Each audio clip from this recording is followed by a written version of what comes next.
ഞാൻ ബീഫ് മന്തി ഒന്ന് മന്തി ഉണ്ടാക്കണം എന്നൊന്ന് കുറേ ഞാൻ വിചാരിക്കുന്നു.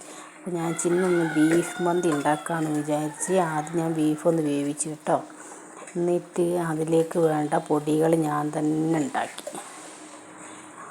അതായത് പട്ട, പൂവ്, ഏലക്ക, പെരുംജീരകം, നല്ല ജീരകം, കുരുമുളക്, മല്ലി, പൊടിക്കാത്ത മല്ലി, പിന്നെ ഇതിൻ്റെ പട്ടേൻ്റെ ഇലയില്ലേ, ബേ ലീഫ്, അത് എല്ലാ സാധനം കൂടെ കൂട്ടിയിട്ട് ഞാനൊന്ന് വറുത്ത് അതിലൊരു ഉണക്കനാരങ്ങയും മുറിച്ചിട്ട് കേട്ടോ. എന്നിട്ട് അത് വറുത്തിട്ട് അത് പൊടിച്ച് ആ പൊടിയും കാശ്മീരി പൊടിയും ഉപ്പും ഒരു മാഗി ക്യൂബും ഇട്ടിട്ട് ഞാനതിപ്പോൾ ഇങ്ങനെ കുഴച്ച്. കാരണം ബീഫ് അതിനെ കൊണ്ട് വേവിക്കണം, നമുക്ക് ഇട്ട ചിക്കനാണ് വേവിക്കേണ്ടത്.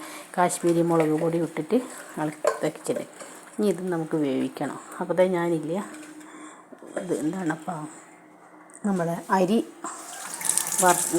ഇതാക്കി വെച്ചിട്ടുണ്ട്. അരി പുതർത്തി വെച്ചിട്ടുണ്ട്. ഇനിയിപ്പോൾ അത് ഊറ്റിയിട്ട് അത് ചോറാക്കണം.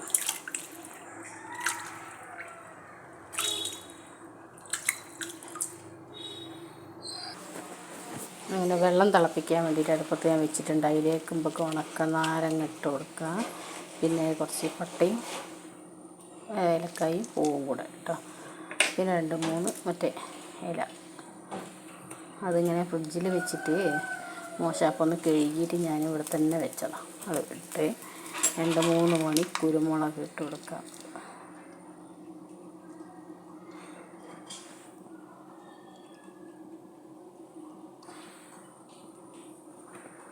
രണ്ട് 3 മണി കുരുമുളക്,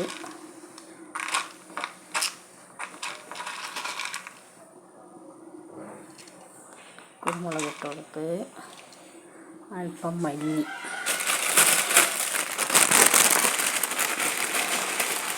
കുറച്ച് മതി കേട്ടോ, കാരണം ഒക്കെ നമ്മൾ പൊടിച്ചിട്ടുണ്ടല്ലോ. കുറച്ച് മല്ലി, കുറച്ച്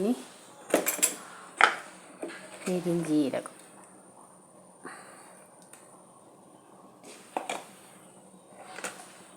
പിന്നെ ഒരു മാഗി ക്യൂബും ഇട്ട് കൊടുക്കും.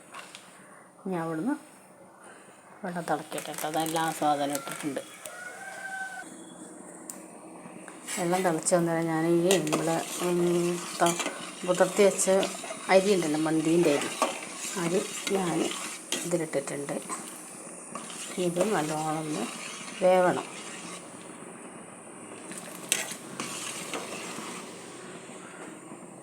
അടുത്ത് ഞാൻ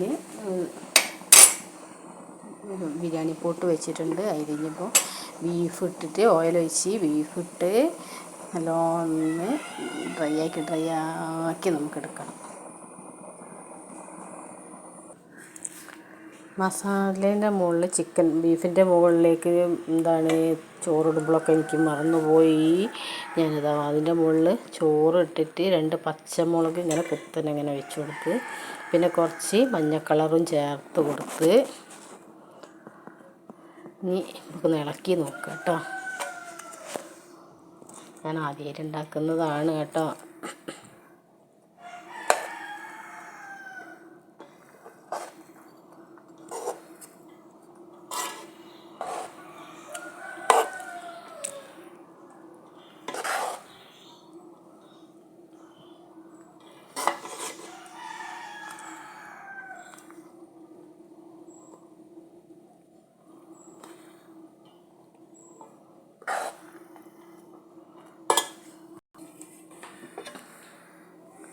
ഇങ്ങനെ ഞാൻ ആദ്യമായി ഉണ്ടാക്കിയ ബീഫ് മന്തി ഇവിടെ റെഡിയായിട്ട് കുഴപ്പമൊന്നുമില്ല. ഞാൻ തിന്ന് നോക്കിയിട്ട് കുഴപ്പങ്ങളൊന്നുമില്ല.